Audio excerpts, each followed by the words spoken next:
ಕಾಂಗ್ರೆಸ್ ನಾಯಕಿ ಸೋನಿಯಾ ಗಾಂಧಿ ರಾಜಕೀಯ ನಿವೃತ್ತಿ ಸುಳಿವನ್ನ ಕೊಟ್ಟಿದ್ದಾರೆ. ರಾಯಪುರದಲ್ಲಿ ನಡೀತಾ ಇರುವಂತಹ ಕಾಂಗ್ರೆಸ್ ಸಮಾವೇಶದಲ್ಲಿ ಮಾತನಾಡಿದ ಅವರು, ನನ್ನ ಇನ್ನಿಂಗ್ಸ್ ಭಾರತ್ ಜೋಡೋ ಯಾತ್ರೆ ಮೂಲಕ ಅಂತ್ಯವಾಗ್ತಿದೆ ಎನ್ನುವ ಮೂಲಕ ರಾಜಕೀಯ ನಿವೃತ್ತಿ ಸುಳಿವನ್ನ ಕೊಟ್ಟಿದ್ದಾರೆ.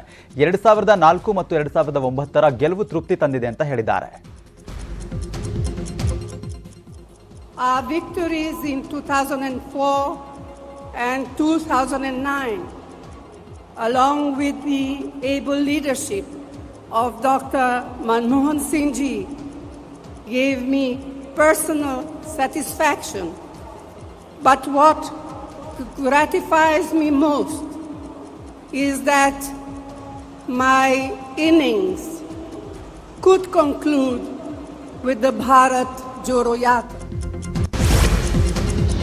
ಉತ್ತರ ಪ್ರದೇಶ ಅಸೆಂಬ್ಲಿಯಲ್ಲಿ ಸಿಎಂ ಯೋಗಿ ಆದಿತ್ಯನಾಥ್ ವೀರಾವೇಶದ ಭಾಷಣ ಮಾಡಿದ್ದಾರೆ. ಸಮಾಜವಾದಿ ಪಕ್ಷ ದೇಶದ್ರೋಹಿ ಮಾಫಿಯಾದಲ್ಲಿರೋ ಜನರನ್ನ ಸಂಸದರನ್ನಾಗಿ ಮಾಡಿತು ಅಂತ ಕಿಡಿಕಾರಿದ್ದಾರೆ.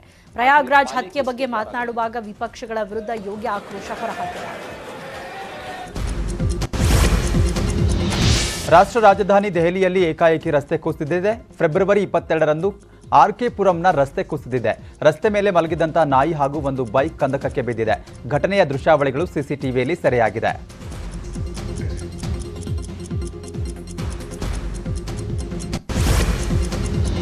ದೆಹಲಿ ಕರ್ನಾಟಕ ಸಂಘದ ಅಮೃತ ಮಹೋತ್ಸವದಲ್ಲಿ ಪ್ರಧಾನಿ ಮೋದಿ ಭಾಗಿಯಾಗಿದ್ದಾರೆ. ಕಾರ್ಯಕ್ರಮಕ್ಕೆ ಆಗಮಿಸಿದ ಪ್ರಧಾನಿಗೆ ವಿವಿಧ ಕಲಾವಿದರು ಅದ್ದೂರಿ ಸ್ವಾಗತ ನೀಡಿದರು. ಮೋದಿ ಕಾರಿನ ಮೇಲೆ ಕನ್ನಡಿಗರು ಹೂಮಳೆಗರೆದರು. ದೆಹಲಿಯ ಟಲ್ಕೋಟಾರಾ ಸ್ಟೇಡಿಯಂನಲ್ಲಿ ಕಾರ್ಯಕ್ರಮ ನಡೀತಾ ಇದೆ. ಸಾವಿರಾರು ಜನರು ಕಾರ್ಯಕ್ರಮದಲ್ಲಿ ಭಾಗಿಯಾಗಿದ್ದಾರೆ. ಎಲ್ಲಿ ನೋಡಿದ್ರು ಕನ್ನಡ ಬಾವುಟದ್ದೇ ಕಲರವ ಕಾಣಿಸ್ತಾ ಇದೆ. ಸುತ್ತೂರು ಶ್ರೀ ಆದಿಚುಂಚನಗಿರಿ ಶ್ರೀ ಸಿಎಂ ಬೊಮ್ಮಾಯಿ ರಾಜ್ಯದ ಸಂಸದರು ಭಾಗಿಯಾಗಿದ್ದಾರೆ. ಬಾರಿಸುವುದರ ಮೂಲಕ ದೆಹಲಿ ಕರ್ನಾಟಕ ಸಂಘದ ಅಮೃತ ಮಹೋತ್ಸವದ ಸಾಂಸ್ಕೃತಿಕ ಸಮಾರೋಪ ಕಾರ್ಯಕ್ರಮದ ಉದ್ಘಾಟನೆಯನ್ನ ಮಾಡಲಿದ್ದಾರೆ.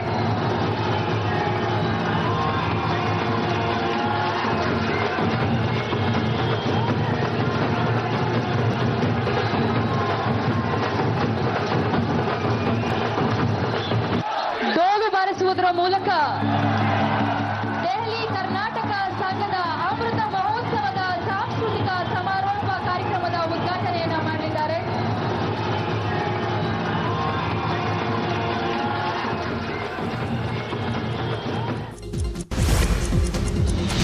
ಕುಗ್ಗುತ್ತಿರುವ ಜನನ ದರದ ಪ್ರಮಾಣ ಚೀನಾವನ್ನ ಕಂಗಲಾಗಿಸಿದೆ. ಆದ್ದರಿಂದ ನವವಿವಾಹಿತರಿಗೆ ಚೀನಾದ ಕೆಲ ಪ್ರಾಂತ್ಯಗಳು 30 ದಿನಗಳ ಕಾಲ ವೇತನ ಸಹಿತ ರಜೆಗಳನ್ನು ನೀಡ್ತಾ ಇದೆ.